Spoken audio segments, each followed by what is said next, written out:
मकर संक्रांति रे स्पेशल मकर चाउल भोग। नमस्कार मु रोजी आपण मानक रोजी रोषे घर को स्वागत करुच्ची। चलतु आज बनवा मकर चाउल रेसिपी। प्रथमे मुझे चाउल को 4 ରୁ 5 घंटा भल भाव भिजे देछि। मुझे बासमती राइस नहीं 4 ରୁ 5 घंटा भल भाव भिजे देछि।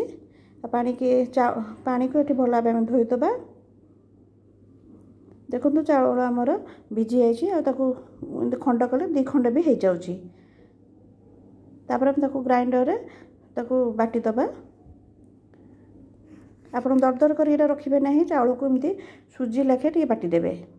हाथ में देखु एमती कि सुजी बटा लेखे देखा जामती कले मकर चाउलटा खाइबा को भल लगे। खंड खंड कर रखिए ताद्वारा पाटिकी लगिले भल लगनी। आपण एमती मकर चाउल करते आपण पे देखिए निश्चय खाइबे। ये चाउल आमर बटा होगा गोटे पात्र को काढ़ी दबा। मुझे किसी नड़िया कोरा नहीं एटा गिन्ने खंडे नड़ुआ कोरा हम। नड़िया कोरा को पकेबा। आप चाहिए खंड खंड नड़िया भी पकई पारे। मुझे चीनी किसी नहीं चीनी पकेबा। तो आप मीठा चाहते तो अधिका मीठा भी पकई पारे। आम ये 4 ରୁ 5 कदली नहीं एटा देसी कदली नहीं। देसी कदली पकेले मकर चाउल भल टेस्ट आसी थाए। किछि किसमिश नहीं आ किछि काजू भी चाहिए आप पकई पारे। आ किछि फल जदि चाहते भी एप्पल हो ऑरेंज हो अंगूर हो जहाँ भी चाहिए पकई पारे।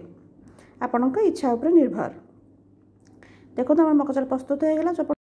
वीडियो भल लगे तारे मो चैनल को सब्सक्राइब करेंगे।